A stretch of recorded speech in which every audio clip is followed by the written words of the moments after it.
नमस्कार दोस्तों, हमारे चैनल पर आपका स्वागत है। तो आज हम सेक्शन 6 देखने वाले हैं, लिमिटेशन एक्ट के बारे में। तो आइए देखते हैं ये क्या बात करता है। इसमें बताया गया है विधिक निर्योग्यता को एक तरीके से परिभाषित किया गया है कि यदि कोई व्यक्ति विधिक तरीके से निर्योग्य हो गया है तो उसके लिए जो टाइम है वो बढ़ाया जाएगा, कितना बढ़ाया जाएगा, ये सब के बारे में यहाँ पर बात की गई है। पहला तो यहाँ पर ये बताता है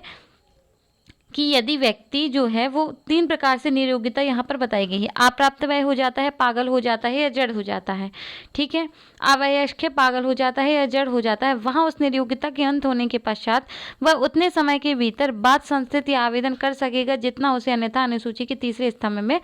बताया गया है। अब पहले तो हम ये जान लेते हैं कि जो सेक्शन 5 है वह अपील आवेदन कार्यवाहियों पर लागू होता है। ठीक है, परंतु जो सेक्शन 6 है वो वाद और डिक्रियों के निष्पादन पर लागू होता है। सेक्शन 6, 7, 8 वाद और डिक्रियों के निष्पादन पर लागू होते हैं, और जैसा कि जो सेक्शन 5 है वो वाद डिक्रियों के निष्पादन पर लागू नहीं होते, और जो सेक्शन 6, 7, 8 है वो वाद डिक्रियों के निष्पादन पर लागू होते हैं। इस बात से हम ध्यान रखेंगे। पहली बात ये बता दी गई है कि यदि कोई व्यक्ति है जो अप्राप्तवय, अयोग्य है, पागल है या जड़ है, ठीक है, अवयस्क के, पागल है या जड़ है, निर्योग्यता के अधीन हो गया है, तो वह बात कब तक संस्थित कर सकता है। तो उसके लिए वो बात यदि लाना चाहता है, वाद या डिक्री के निष्पादन के लिए वाद आवेदन करना चाहता है, तो वह उतने समय के अंतर्गत वाद या आवेदन करेगा जो अनुसूची जो बताई गई है उसके तीसरे स्तंभ में जो भी समय बताया है उसके अनुसार वाद या आवेदन करेगा। दूसरी बात बताई गई है कि यदि कोई व्यक्ति जो है वो व्यक्ति क्या हो जाता है, एक समय में 2 निर्योग्यता के अधीन हो जाता है, मतलब 2 निर्योग्यता आ जाती हैं, या फिर एक निर्योग्यता के खत्म होने के पूर्व ही दूसरी निर्योग्यता है उससे ग्रस्त हो जाता है, तो वहाँ दोनों निर्योग्यताओं का अंत हो जाने के बाद वह उस समय में वाद ला सकेगा, जैसे कि तीसरे स्तंभ में बताया गया है। ठीक है, जो अनुसूची है उसके तीसरे स्तंभ में बताया है। अब जो तीसरा पॉइंट है वो ये बताता है कि जहाँ व्यक्ति निर्योग्यता की मृत्यु तक बनी रहती है, मतलब जिस व्यक्ति की निर्योग्यता है और निर्योग्यता होते होते हुए वह खत्म हो जाता है, तो विधिक प्रतिनिधि उसकी मृत्यु के पश्चात उतने समय के भीतर वाद संस्थित कर सकेगा जितना कि उसे बताया गया है तीसरे स्तंभ में। ठीक है, अब जो चौथा बात बताई गई है कि वो ये बात बताता है कि जहाँ तीसरे में निर्दिष्ट विधिक प्रतिनिधि जिस व्यक्ति का वह प्रतिनिधित्व करता है उसकी मृत्यु की तारीख को ऐसी निर्योग्यता से ग्रस्त हो जाता है, वहाँ 1 और 2 में अंतर्विष्ट नियम लागू होंगे। मतलब ये बताया गया है जैसे जो व्यक्ति था और उसकी मृत्यु हो जाती है, विधिक निर्योग्यता में होते हुए उसकी मृत्यु हो जाती है। अब उसकी मृत्यु हो जाती है तो जो उसका एलआर है वह भी निर्योग्यता के अधीन है, तो उस पर कौन से प्रावधान लागू होंगे, उस पर 1 और 2 के प्रावधान लागू होंगे। मतलब जब वह योग्य हो जाएगा वाद और डिक्री के लिए, वह जब योग्य हो जाएगा तो वह उस टाइम के अंतर्गत वाद और जो डिक्री के निष्पादन के लिए आवेदन है वो उस टाइम में लाएगा जो तीसरी अनुसूची में बताई गई है। इसका 5वां पॉइंट ये बताता है जहाँ की निर्योग्यता के अधीन कोई व्यक्ति निर्योग्यता का अंत हो जाने के पश्चात किंतु उस काल के भीतर उसके लिए इस धारा के अधीन अनुज्ञात मर जाए, वहाँ उसका विधिक प्रतिनिधि उतनी मृत्यु के पश्चात, इसको एक एग्जाम्पल से समझते हैं। जैसे कि देखते हैं पहली बार जो 5th वाला पॉइंट है वो ये देखते हैं। जैसे ए व्यक्ति है, ठीक है, ए को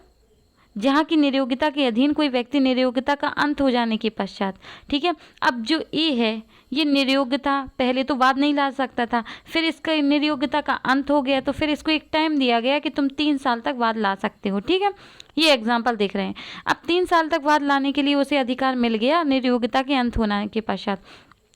अब जैसे ही उसे टाइम मिला वो उस टाइम पे ख़त्म हो जाता है, 1 साल बीता था और वो ख़त्म हो जाता है, तो इसके एलआर को कितने टाइम के अंतर्गत जो वाद और डिक्री के निष्पादन के लिए आवेदन है वो कितने टाइम में लगाना होगा। तो इसमें ये बताया है कि यदि जो व्यक्ति योग्य हो जाता है, सीधी बात ये समझिए, यदि जो व्यक्ति योग्य है वाद और डिक्री के लिए उसका टाइम चलना स्टार्ट हो जाता है और उसका कुछ टाइम ख़त्म हो गया है तो बचा हुआ टाइम ही एलआर को मिलेगा। ऐसे वाद और डिक्री के लिए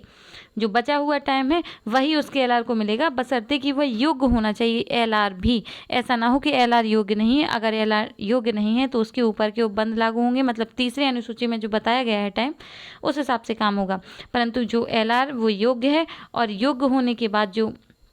व्यक्ति है वह योग्य होता है और मर जाता है, पूरा टाइम पीरियड जो भी उसमें से ख़त्म हो गया है तो बचा हुआ टाइम किसे मिलेगा, एलआर को मिलेगा बाद और डिक्री के निष्पादन के लिए। फिर से देखते हैं, पहले में बताया गया है जो सेक्शन फर्स्ट बताता है वो ये बताता है कि इसमें तीन, जो सेक्शन 6 है, पहली बात तो ये है कि सेक्शन 6 अपील आवेदन पर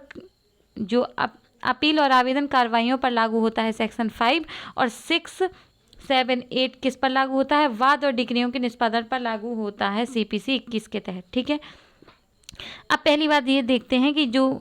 विधिक निरयोग्यता होती है वो 3 प्रकार की होती है। यदि कोई व्यक्ति ऐसे निरयोग्य के अधीन है तो वह कितने टाइम के अंतर्गत वाद और डिक्री के लिए आवेदन लाएगा, तो अनुसूची के तीसरे स्तंभ में जो टाइम बताया है उसके अनुसार वह